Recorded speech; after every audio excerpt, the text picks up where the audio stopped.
Vande Mataram coaching के YouTube channel पर आपका स्वागत है मेरे दोस्तों। बात करते हैं आज इंपॉर्टेंट टॉपिक गणित में। वो बात करेंगे अनुपात समानुपात, रेशो प्रोपोर्शन। अब मेरे दोस्तों यहाँ से जो है आपके सीईटी की जो वैकेंसी आ रही है उसमें भी है, चतुर्थ श्रेणी में अगर मैथ्स में अगर ये टॉपिक है, और इसके अलावा आपकी पटवारी की जो वैकेंसी या ग्राम सचिव की जो वैकेंसी आ रही है उसमें रेशियो प्रोपोर्शन जो है टॉपिक आएगा ही आएगा। अब यहाँ समझने वाली बात है, इस टॉपिक को हम बेसिक से समझेंगे और बड़ा इंपॉर्टेंट टॉपिक जो है यहाँ से कौन से क्वेश्चन जो है आते हैं उसकी बात करेंगे। लेकिन शुरुआत कहां से करें? देखो, अनुपात और समानुपात किसे कहते हैं उसकी बात करें। जैसे कि अनुपात का मतलब होता है, जैसे कि मैं यहां लिख रहा हूं ए अनुपात बी, ये दो जो बिंदी इस तरीके से लगाई है, ये एक तरीके से रेशो का चिन्ह है, अनुपात का चिन्ह है। और उसी प्रकार से अगर मैं चार बिंदु इस प्रकार से लगाता हूं तो इसको कहते हैं समानुपात। जैसे कि हम रीजनिंग में एनालॉजी की बात करें, ये इसके अनुपात में है तो कौन किसके अनुपात में, वो हम एनालॉजी में या हम उसको कहते हैं हिंदी में क्या कहते हैं, सादृश्यता, उसमें निकालते हैं। तो ए अनुपात बी समानुपात सी अनुपात डी। तो एक वर्ड अगर इसको पढ़ें तो ए अनुपात बी समानुपात सी अनुपात डी।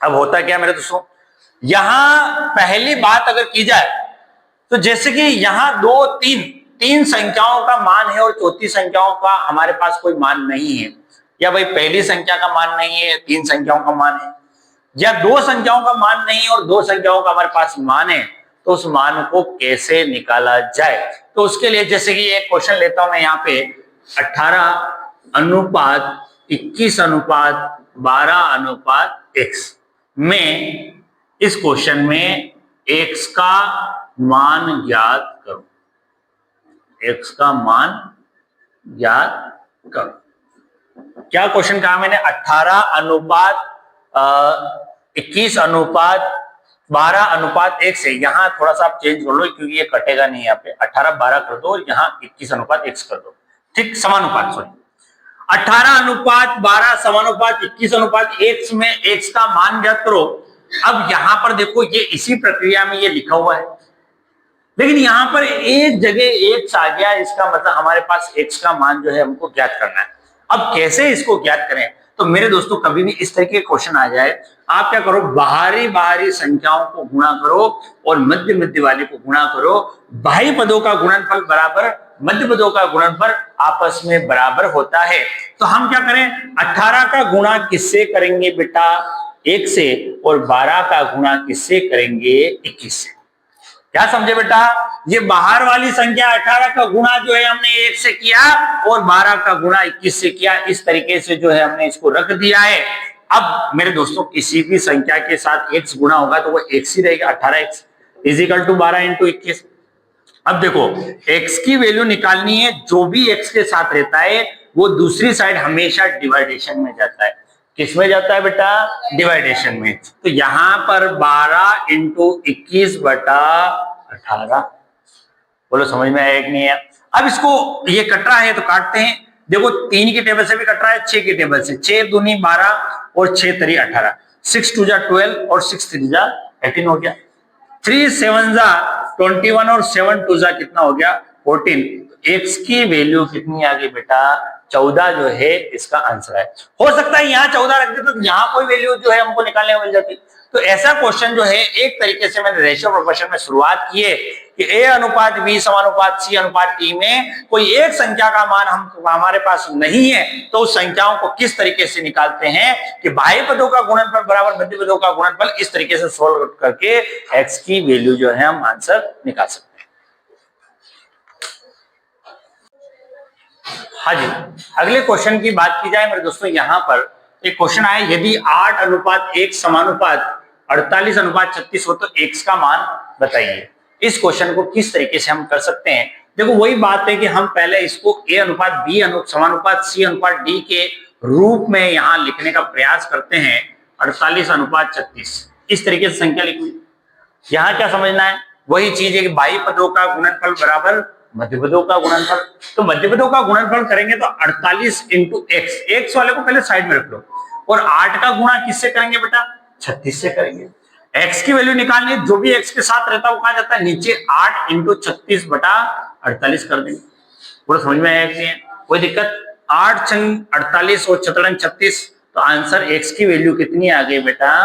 6 जो है यहाँ पर आपका आंसर हो गया। भाई कोई क्या करना था, यहाँ पर भी वही प्रक्रिया थी, बाह्य पदों का गुणनफल बराबर मध्य पदों का गुणनफल करके इसको सोल्व आउट करके हमने आंसर निकाला। की जाए मेरे दोस्तों, यहाँ पर आंसर में क्वेश्चन में देखिए तो 2 बार एक्स आ गया है। कैसे? एक्स 81 समानुपात 4 अनुपात एक्स आ गया। अब देखो प्रक्रिया वही है, बाह्य पदों का गुणनफल बराबर मध्य पदों का गुणनफल, तो x को x से गुणा करना है और 81 को किससे गुणा करना है बेटा? 4 से गुणा करना है। ठीक, अब समझने वाली बात है, x को x से गुणा करें तो x स्क्वायर बनेगा, ये 81 इंटू 4 रहेगा। अब आप इस 81 इंटू 4 को पहले गुणा कर दोगे तो ऐसी संख्या, बड़ी संख्या आपको मिलेगी जिसका आप स्क्वायर नहीं निकाल सकते हो, क्योंकि इधर से स्क्वायर हट जाएगा तो ये अंडर रूट में जाएगी, क्योंकि स्क्वायर का मतलब ही अंडर रूट होता है। अब मेरे दोस्तों 81 किसका स्क्वायर होता है? 9 का। अगर बाहर निकाले तो 4 किसका होता है? 2 का। 9 2 जा कितना हो गया? 18।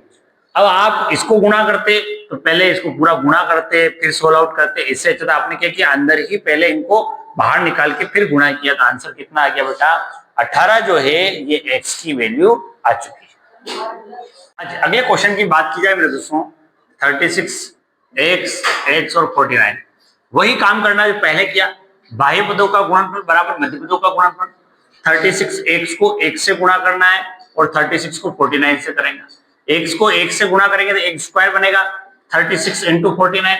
अगर इधर से स्क्वायर हटा तो ये किस में जाएंगे बेटा? अंडर रूट में जाएंगे, और अंडर रूट में जाएंगे तो अंडर रूट में जाने के बाद इसको बाहर निकालने के बाद हमको ये पता होना चाहिए 36 किसका स्क्वायर होता है? 6 का। और 49 किसका होता है? 7 का। दोनों को अगर मल्टीप्लाई करें 6 7 42, यहाँ पर आंसर कितना निकल के आ गया? 42 जो है आपका आंसर। अगली क्वेश्चन की बात करें, 16 40 का तृतीय अनुपाती बताओ, मतलब 16 40 का हमको तीसरा पद ज्ञात करना है। कैसे? जैसे 16 40 का 16 अनुपात 40 तो हमको दे रखा है, ठीक। अब तीसरा पद हमारे पास नहीं है। अब बाह्य पदों का गुणनफल बराबर मध्य पदों का गुणनफल करने के लिए कुछ तो हमारे पास चाहिए ना।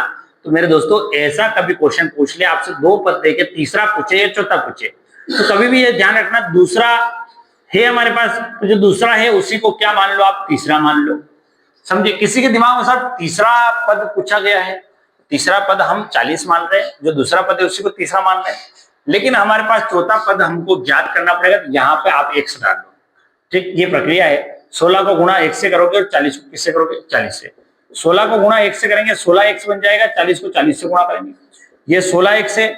अब मेरे दोस्तों जो भी संख्या x के साथ होती है वो कहा जाती है बेटा? नीचे जाती है। नीचे क्या जाएगा? 16 आ जाएगा। कोई समस्या नहीं। अब 4 के टेबल से कट रहा है, 4 के टेबल से काटेंगे 4 चौक 16,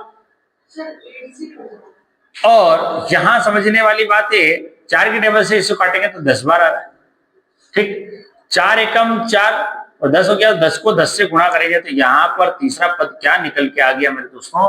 100 जो है यहाँ आंसर है।